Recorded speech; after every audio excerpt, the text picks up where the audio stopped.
loko, bigla na lang uminit ang mga ulo. Masama ang iyong lagay at ika'y nakapatay.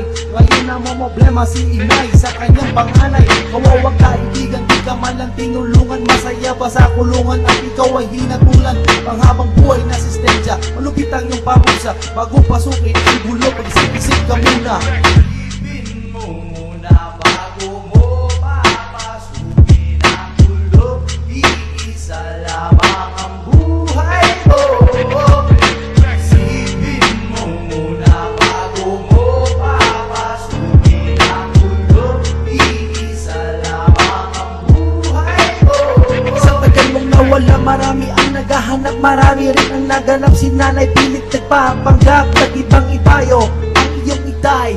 Kung ano-ano na lang kinukwento sa iyong bunsong panganay. Ngayon tingnan mo yung sarili, puno ka na pagsisisi sa iyong asawa. Meron na nga sumasalisi, kung di mo lang tinuli ang iyong masamang gawain. Marami kasama mo, pamilya mo sa mesa kumakain. Isipin mo muna bago mo papasukin ang gulo. Iisa lamang ang buhay mo.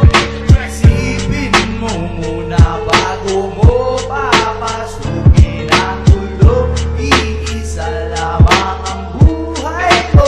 Paghawak-hawak ka na lang kasi marami ka ng tropa sa kulungan. Ikaw pang tinuturingan nilang bida ng may balitang dumating. Isang sulat na galing sa dilim, ang iyong asawa pinatay gamit ay patalin. Ngayon wala ka nang magagawa at ika'y tulala. Nagsisisi ka na ba sa iyong ginawa? At oo nga pala, sina'y nataki sa puso kasi ang iyong pangalan nagbigti sa ilalim ng iyong puno. Bago mo gawin ang kasama mo binabala, isipin mo sana muna mga tao na nagmamahal sa'yo. Mga taong lagi nandyan pag may problema ka. Sayang ang buhay. Huwag na sirain. Makaisipin mo muna. Bago mo gawin.